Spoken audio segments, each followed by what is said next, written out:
माँ, मेरा दिल डरा हुआ है। माँ, हम अपना घर छोड़कर क्यों जा रहे हैं? मैं नहीं जाना चाहता।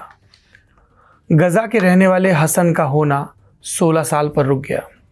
वो घर छोड़कर कहीं नहीं जाना चाहता था, लेकिन लगभग 820 दिन से वो है और था के बीच कहीं गुमशुदा है। 820 दिन, कैलेंडर में 26 महीने पलट गए, उसका कोई निशान नहीं। माँ अबीर और पिता अली हर रोज़ घर से निकलते हैं एक तस्वीर लेकर। बेटे की मुस्कुराती छाप कैद है तस्वीर में।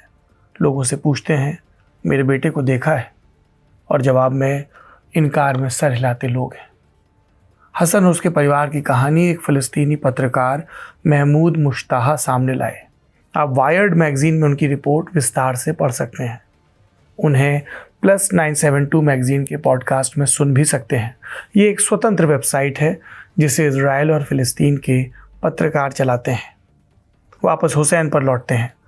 अप्रैल 2024 में एक दोपहर वो साइकिल लेकर घर से निकला। हसन भूखा था, गजा के बहुतायत लोगों की तरह बहुत ज़्यादा भूखा। ये तब की बात है जब इजराइल ने गजा की रसद आपूर्ति काट दी थी। पीने का साफ पानी भी मुश्किल था। और इसी भूख की बेचैनी में घर से निकला हसन कभी लौट कर नहीं आया। कुछ दिन बाद माँ को फ़ोन पर एक वॉइस नोट मिला जो बेटे ने खान यूनिस में रहने वाले अपने एक टीचर को भेजा था। खान यूनिस गजा का ही एक शहर है। कमज़ोर सी आवाज़ में हसन ने टीचर से कहा था, मैं भूखा हूँ, मुझे खाना दे दो।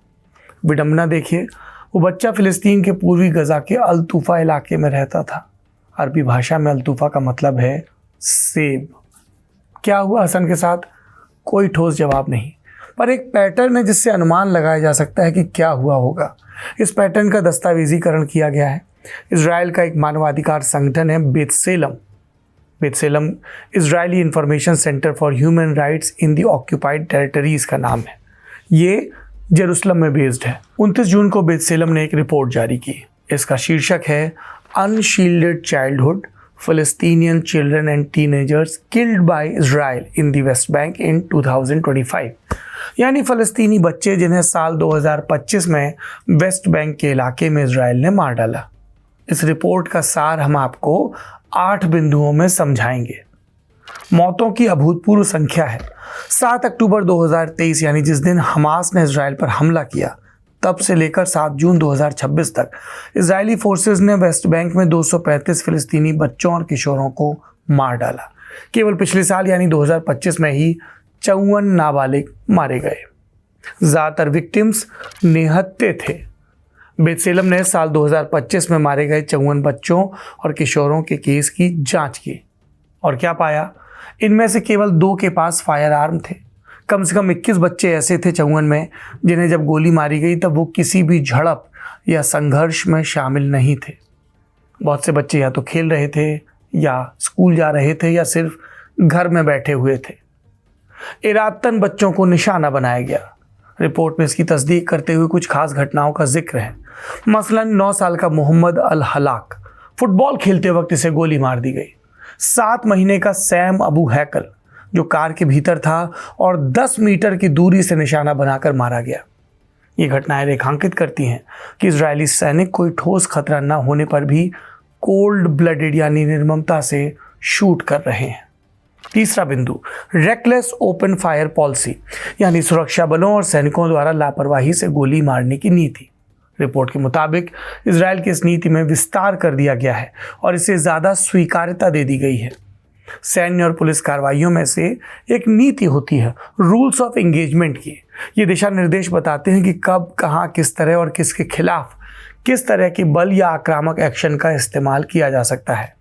बेत्सेलम की रिपोर्ट के अनुसार 2021 में इजरायली सेना ने रूल्स ऑफ एंगेजमेंट को ज़्यादा आसान बना दिया। पत्थर फेंकने वालों पर भी ज़्यादा घातक कार्रवाई यानी फायरिंग की अनुमति मिल गई, भले ही वो भाग रहे हों या उनसे खतरा ना हो।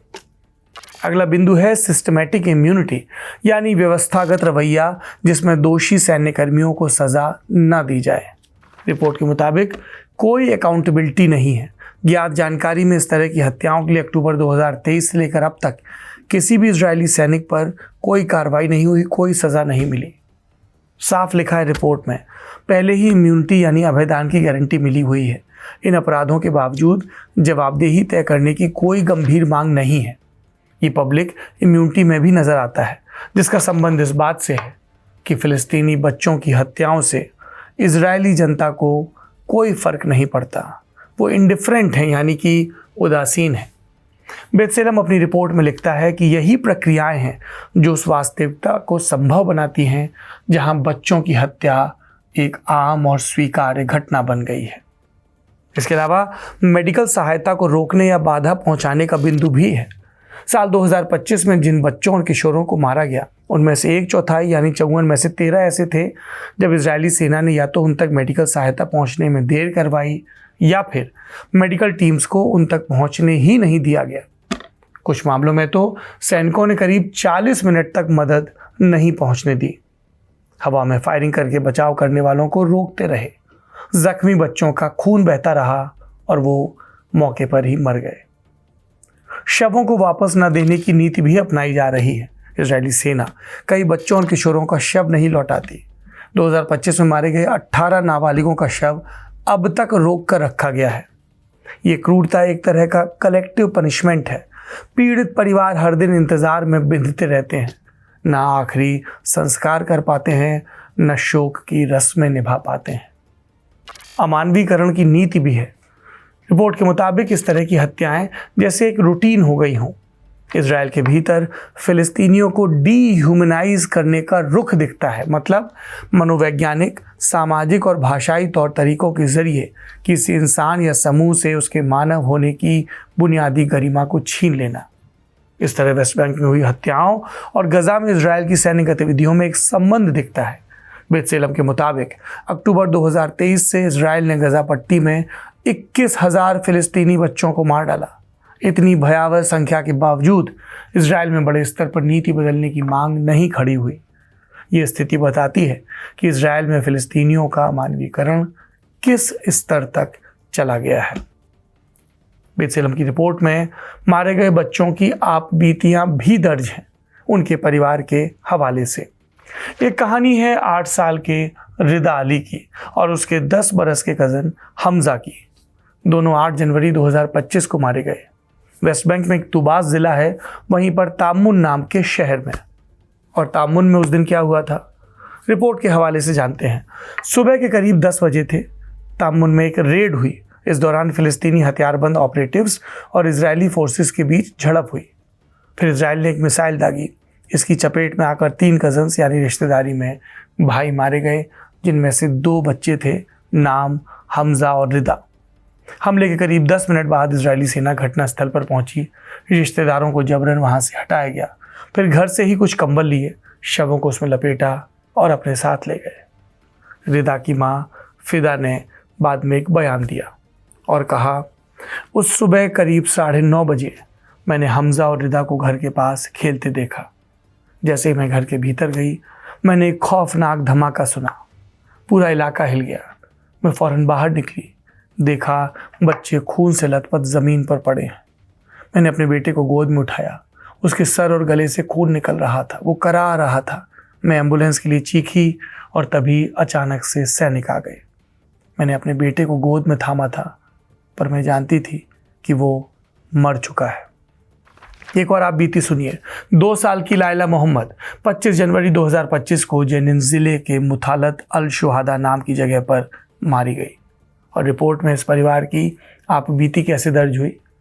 शाम करीब 7:30 बजे का वक्त, घर की दूसरी मंजिल पर परिवार रात के खाने की तैयारी कर रहा था। अचानक बाहर की सड़क से गोलीबारी की आवाज़ आने लगी। परिवार फर्श पर बैठ गया, ये सोचकर कि शायद वहाँ सुरक्षित रहें। एकाएक उन्हीं के घर की तरफ गोली चली। 2 साल की लायला अपनी माँ इंतसार की गोद में बैठी थी। गोली लायला के सर में आकर लगी। माँ बाप उसे लेकर बाहर भागे, अस्पताल पहुंचे, पर लायला को बचाया नहीं जा सका। बच्चे 2026 में भी मारे जा रहे हैं।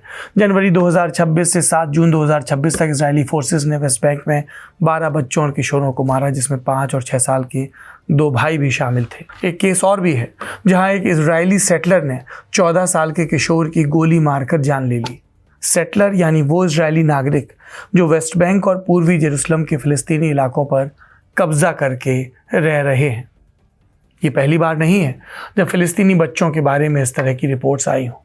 अभी 23 जून को ही UN independent international commission of inquiry की रिपोर्ट आई। इस जांच की अध्यक्षता भारत के ही श्रीनिवासन मुरलीधर ने की। वो ओडिशा हाई कोर्ट में चीफ जस्टिस रह चुके हैं।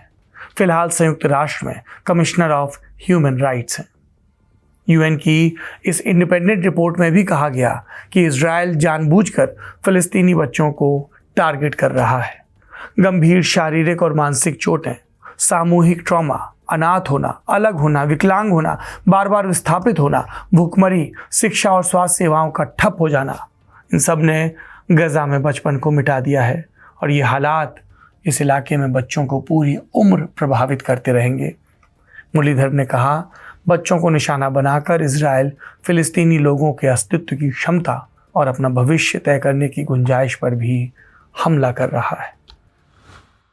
अभी फिलहाल जो यूनाइटेड नेशंस का इंडिपेंडेंट कमीशन का रिपोर्ट जो आया है, जिसका अध्यक्षता भारत के जस्टिस मुरलीधर जी ने किया है, ये बहुत ही एक भयंकर रिपोर्ट है और बहुत ही महत्वपूर्ण भी है, क्योंकि काफी सबूत के साथ एक यूएन नॉमिनेटेड कमीशन ने जुडिशियल तरीके से इस कंक्लूजन पे पहुंचे हैं कि इजराइल के जो सिक्योरिटी फोर्सेस हैं, उन्होंने पैलेस्टीन और खास फलस्तीन के जो बच्चों के ऊपर उन्होंने जो जेनोसाइड या नरसंहार का जो उन्होंने हमला किया है, ये एक बहुत ही भारी इंटरनेशनल दायरे में एक क्राइम है, क्राइम अगेंस्ट ह्यूमैनिटी। तो उस संदर्भ में मैंने रिपोर्ट को देखा था। जस्टिस मुरलीधर साहब की जो टिप्पणियां थी वो भी मैंने देखा, इंडियन एक्सप्रेस में भी छपा था। और इससे मेरा व्यक्तिगत जो राय है, जिस विषय को मैं रेखांकित करना चाहता था, वो ये है कि अभी जो अंतर्राष्ट्रीय माहौल है, जो राजनीतिक माहौल है, उससे ये काफी स्पष्ट है कि इस मुद्दे को यूनाइटेड नेशंस सिक्योरिटी काउंसिल पे ले जाने का कोई फायदा नहीं होगा, क्योंकि वहां पे ऐतिहासिक रूप से बार बार अमेरिका ने, यूएसए ने इजराइल को समर्थन दिया है, एक ढाल बना है वहां पे, ताकि इजराइल के ऊपर कोई आरोप ना लगे। साथ साथ अगर हम इस वक्त विश्व का जो इंटरनेशनल कोर्ट ऑफ जस्टिस को देखें या इंटरनेशनल क्रिमिनल कोर्ट को देखें, वहां पे भी इजराइल के ऊपर किसी प्रकार का आरोप पहुंचने नहीं देते हैं।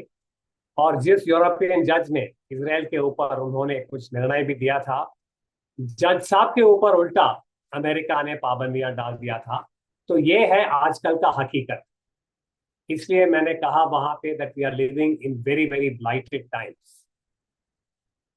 परंतु इस प्रकार से जब जेनोसाइड होता है फलस्तीन के बच्चों के ऊपर, इजराइल का उद्देश्य, मेरा व्यक्तिगत जो असेसमेंट ये है कि वो पूरा, जैसे मुरलीधर साहब ने भी कहा है, कि वो फलस्तीन का जो समाज है उसको मिटाना चाहते हैं, इरेजन। अगर आप बच्चों के ऊपर हमला करेंगे, युवकों के ऊपर करेंगे, तो जो बायोलॉजिकल साइकिल जो होता है उसको आप एक प्रकार से रोकने की कोशिश में है। और ये इसलिए मैंने शब्द का जो प्रयोग किया है वो भयंकर है। यह भयंकर एक कानूनी दायरे में it's a crime against humanity. अब बात इजराइल की। खुद पर लगे इन आरोपों पर इजराइल क्या कहता है? वहाँ की सरकार और सेना आरोपों को सिरे से खारिज करती है और झूठा बताती है। दावा करती है कि सेना जानबूझकर आम नागरिकों को निशाना नहीं बनाती और मारे गए लोगों में बहुतायत ऐसे थे जो आतंकवाद में शामिल थे। पर इसके एवज में ना तो आंकड़े हैं और ना आंकड़ों का ब्यौरा है जो इजराइल के इन दावों की पुष्टि करे।